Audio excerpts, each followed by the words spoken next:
hello पिलामाने welcome to मो पाठ मो शिक्षा चैनल को आज आम पढ़ा जिलापाल बा कलेक्टर किए जिलापाल बा कलेक्टर किए तांकर कार्य कौन कौन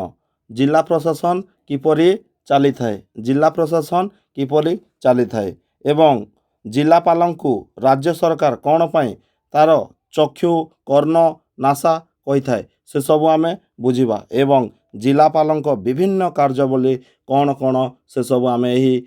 भिडियो मात्र 3 मिनिट भितर आम बुझा बहुत सुंदर भाव में आम जाचे जे ओडिशा रे केतोटी जिला 30टी जिला ओडिशा रे 30टी जिला अच्छी आउ से जिला मानकरे केमिति कलेक्टर कार्य करि थांते तांकर प्रशासन केमिति कार्य करे से सब आज आम पढ़ा जिलापाल बा कलेक्टर होउछंती जिलार प्रशासनिक मुख्य जिलापाल होउछंती जिलार प्रशासनिक मुख्य तांको आमे कलेक्टर बा मजिस्ट्रेट डिस्ट्रिक्ट मजिस्ट्रेट कही थाउ इंग्रेज मानक शासन समय यही शब्द प्रचलित कलेक्टर भू राजस्व आदाय करुथिले एवं जो शब्द आम व्यवहार करछे मजिस्ट्रेट ताहा मोकद्दमा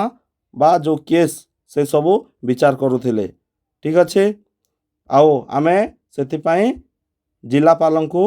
प्रशासनर सर्वोच्च अधिकारी कही थाउ जिलापालंकु आमे से जिलार प्रशासनर सर्वोच्च अधिकारी बोली कही थाउ तांको अनेक जिला स्तरीय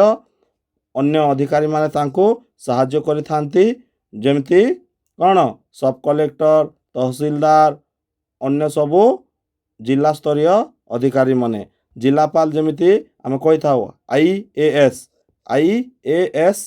जहाँ सर्वभारतीय प्रशासनिक सेवा द्वारा से माने नियुक्त होई थांती एवं जिलापालंक विभिन्न कार्यावली तांकर कार्य हला भू राजस्व आदाय और जमी जमा संपर्कित कार्य शांति श्रृंखला रक्षा करने आईन सुरक्षा कार्य उन्नयन और विकासमूलक कार्य आउ विभिन्न आउ अलग अलग कार्य मान मध्य तांको द्वारा संपादन होता है से कलेक्टर बा जिलापाल होउछंती गोटे जिलार मुख्य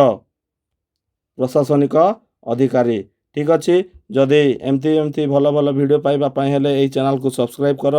लाइक कर सांग मान सहित शेयर कर एवं निश्चित भाव में कमेंट कर जहाद्वारा आम भल भल विषय एमती सबू आम